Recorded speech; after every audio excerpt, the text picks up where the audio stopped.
Hey everybody, Custom Mike's here, and Scotto too. Where are you? Right about there. Wave, Scotto. Scotto's cleaning up. Yeah, there's chaos in the man cave.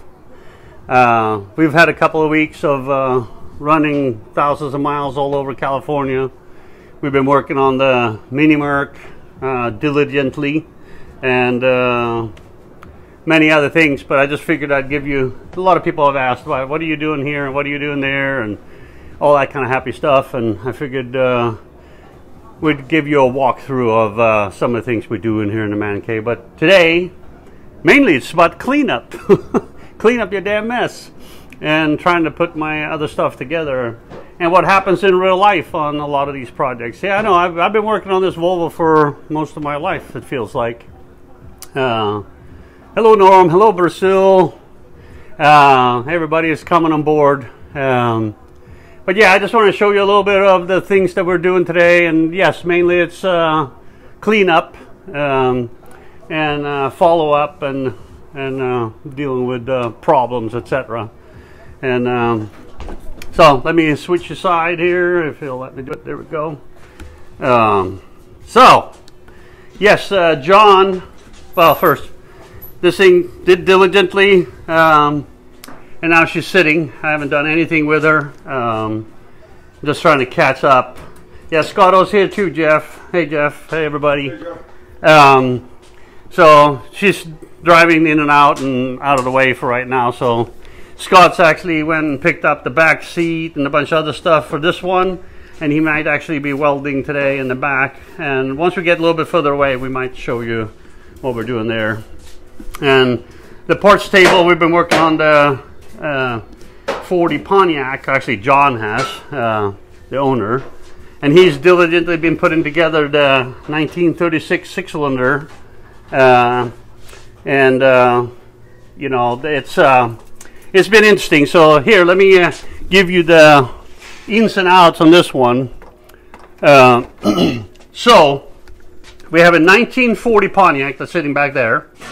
And it has the 1940 transmission, and it was missing the engine and all that stuff, and so he got a 36 six-cylinder, and you can't put those two together unless you have a 41 bell housing and 41 guts with the 1936 flywheel.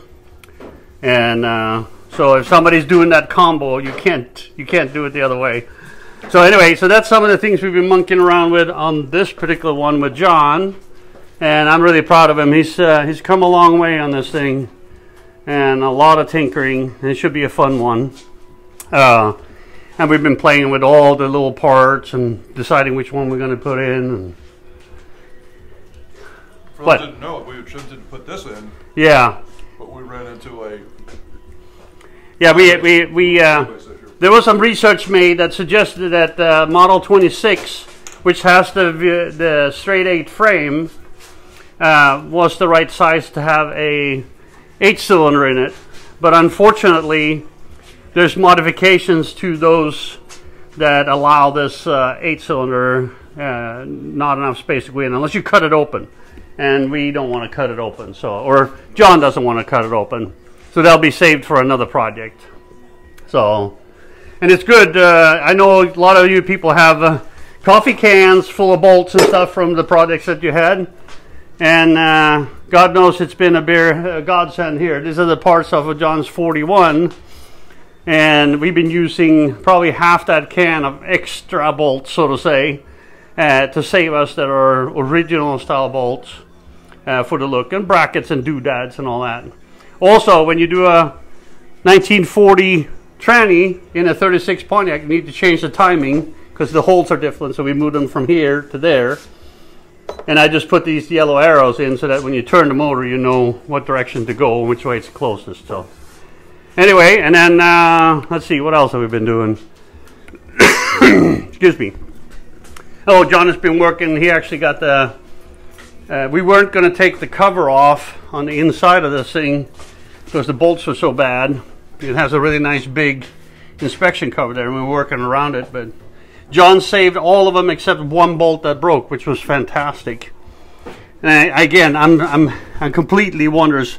The worst part on this car is a tiny little hole over there of rust. But the rest of it is just bone stock, no rust at all. This is just an amazing car. So anyhow, a little bit on that. And but the biggest thing we dealt with this last week, other than the Volvo and the happy stuff, he's going to work on that. So we'll see more of that either later today or tomorrow. But I put the floor back, or the new floor, in the 57, and I'm working on lining up the doors and stuff. But yes, this thing is getting a brand new floor, and a lot of other stuff too. Gotta love the aftermarket. That's how it fits the firewall. I'm not going to name the brand, but that was a disappointment. So we're going to work on fixing that too. But I think we got it close enough that it fits pretty good on this side. I like that. This is what my goal is for him to fit like. Anyway, so that's been a lot of work. Dual dialing. But then my Suburban gave up the ghost. Lost the water pump on it. And yeah, it's a heck of a mess over here. Because when I try to take the tanny out, the actual cylinder, there's a ram that goes in here that lifts the lift up. And you can see the spray out here. It blew a seal while I'm under it, and it gave me the heebie-jeebies. And for those environmentalists there, this is food grade oil in that system. So, and we're going to take it up. But yeah, the cylinders over here on the car hauler getting ready to go to West Coast Hydraulics. But yeah, this puppy right here, she blew a seal right in here, and it squirted like 10 feet. So scared the bejeebies out of me. Anyhow. So yes, needed to say the Vista Cruiser LS swap has been put on hold because I need the Suburban to be towing. And I was just going to change the water pump. That's all I was going to do. And now John has got the transmission, going to build it tow truck style. And we got like $600 worth of parts that we've been, well, they're all laid out and stuff, but so that's going to get me sidetracked for a little bit. Anyhow, so you know how it goes. With your project car, sometimes it doesn't go the way you anticipate it. And sometimes it's time for cleaning. You know, there's a reason that projects takes a little bit of time. You know, we have to work, we have to take care of our kids, we have responsibilities and bills to pay, and you know. But you know, when Scott and I are here, I'd rather be out here cleaning and organizing than many other things. It makes me happy, and I have a feeling it makes Scott happy too.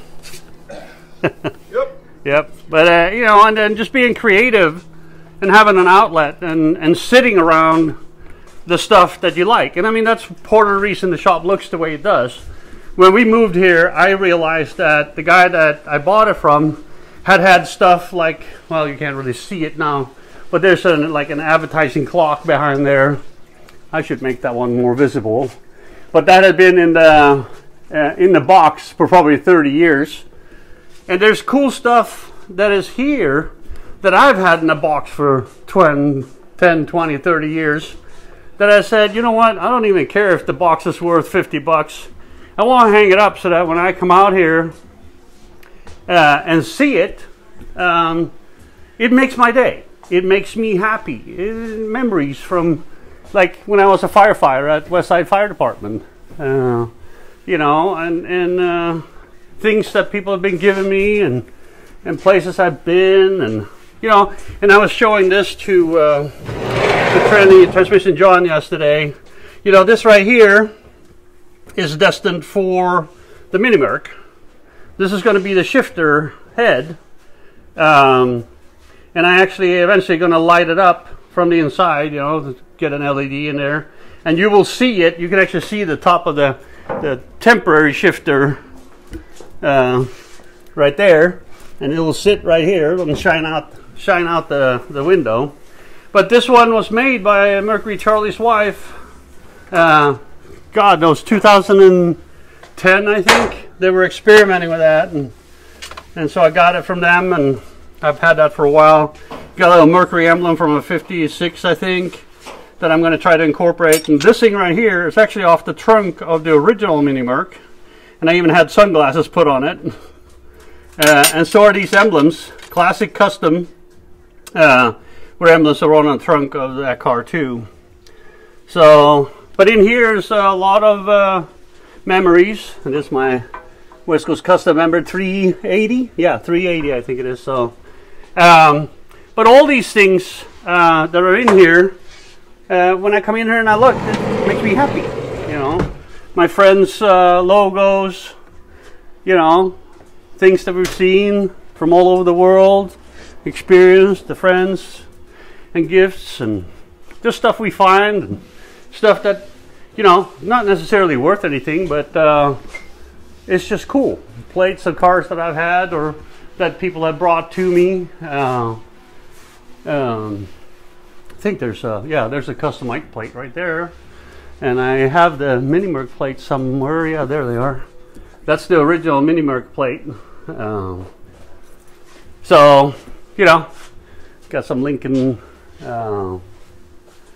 bullets that maybe incorporated some stuff. But, you know, all of these things, I mean, even here, Torgny, a friend of mine, he actually bought a 59 T-Bird and junked it, and then he didn't have time to finish it, and he asked me to take it to the crusher. I couldn't leave this stuff. I have the trunk is there, I got the fenders right there, I got the fins out back, and, you know, just things you do. And floor pan in there. The what? And the floor pan in there. Oh yeah, the floor pan actually of that trunk. I mean, I talked about that before, but this floor, the tunnel, and the braces and the frame goes across are all 1959 T-Bird. And I have the center console and the seats and a few other things. And so I know I'm just yapping, but I'm sharing a little bit about my life with you guys. This one's kind of cool to me too. This is my picture taken a while back at the LA Roaster Show advertising, and it's all signed by the promoter and the staff at rod shows, and you know, that was a good memory. And you can never have enough gaskets. They were here when I moved here, so you know. And then Pomona. Oh, I'm hoping that December is the magical word. A friend of mine that works at the LA Fairground have gone back to work, so you know, I'm hoping that maybe December will happen. So anyhow, that's a little bit from us today this morning. I just figured it's different perspective, so to say. Hope you guys are having an awesome day, and maybe a little bit later we'll have another video, or at least tomorrow we'll have a video with a little bit of progress on stuff that we've done. So, anything you want to add, Scott? Nope. He's just busy cleaning up. You know, he's actually got a back seat and a few things we're going to try to incorporate the back seat in a pleasant and well-designed way, so that we kind of eliminate this angle piece right here and have more of a flow in the back seat. We'll see how it goes. One of these days. Love y'all. Thank you for hanging at Custom Mikes. See ya.